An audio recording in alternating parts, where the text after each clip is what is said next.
मी माधुरी. आज तुमचं माझ्या नवीन ब्लॉगमध्ये खूप खूप स्वागत आहे. तर आज आमच्या घरी आहे हळदी कुंकू. हळद आणि कुंकू हे सौभाग्य, आरोग्य आणि आनंदाचं प्रतीक आहे. आपल्या संस्कृतीत नात्यांना, मैत्रीला आणि एकमेकांवरील प्रेमाला खूप महत्त्व आहे. आजच्या धावपळीच्या जीवनात असे क्षण आपल्याला थोडा विरंगुळा देतात, आपले नाते अधिक घट्ट करतात. त्यातलाच आणि एक महत्त्वाचा विधी म्हणजे यशराजचं बोरनाण. तोही आम्ही त्याच दिवशी साजरा केला. यशराजचे आरोग्य चांगले राहावे, त्याच्या आयुष्यात सुखसमृद्धी नांदावी या शुभेच्छा व्यक्त करत गुणागोविंदाने हा छोटासा धार्मिक विधी आम्ही त्या दिवशी पूर्ण केला. या निमित्ताने सगळेजण एकत्र येऊन हसत, गप्पा मारत, अनुभव शेअर करत या कार्यक्रमाचे सौंदर्य वाढवतो, नाही का?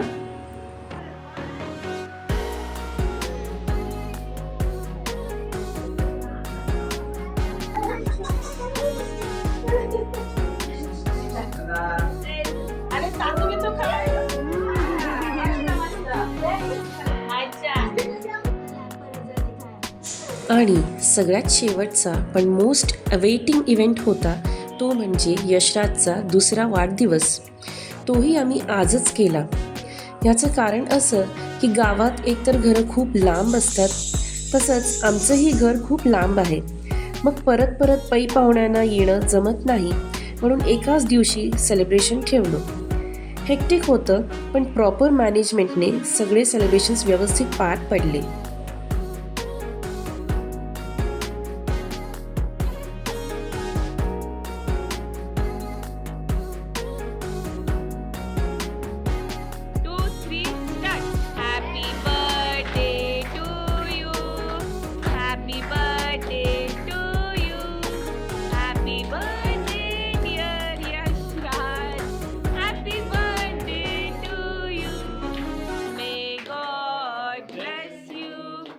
May God bless you. Happy birthday, dear Yashraj. Happy birthday to you. Cake cut करताना यशराजचं एक्साइटमेंट तुम्ही पाहिलंच असेल. बर्थडे सेलिब्रेशन पण खूप सुंदररित्या पार पडला. पण येथेच हे सगळं संपलं नाही. साईराज आणि यशराजसाठी खूप एक्साइटमेंट होती ती गिफ्ट्सची. यशराजला अजून तेवढं कळत नव्हतं, पण त्यालाही डेकोरेटिव्ह पेपर्स बघून काहीतरी वेगळंच वाटत होतं. साईराज, तुला ह्यातली कुठली खेळणी खूप आवडली? हे मला सगळ्यात जास्त आवडलं एज्युकेशनल लॅपटॉप. का जास्त आवडलं? कारण हे सगळं एज्युकेशनल आहे आणि तुम्ही इकडे बघू शकता या प्रकारे, आणि याच्यामध्ये असं वाचतं आणि याच्यामध्ये असे मोड पण आहेत. इकडे वॉल्यूमचं आणि हे बघा इकडे तुम्ही बघू शकता. आता मी ट्विंकल ट्विंकल वाजवणार.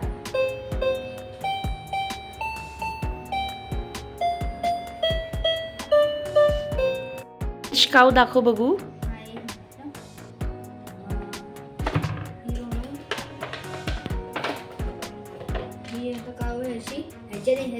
ह्याला खूप यशराज घाबरतो. हे बघा ह्याच्या ह्या बिहेवियर हे बघा असे डोळे फ्लॅश आहेत आणि अशी धावते.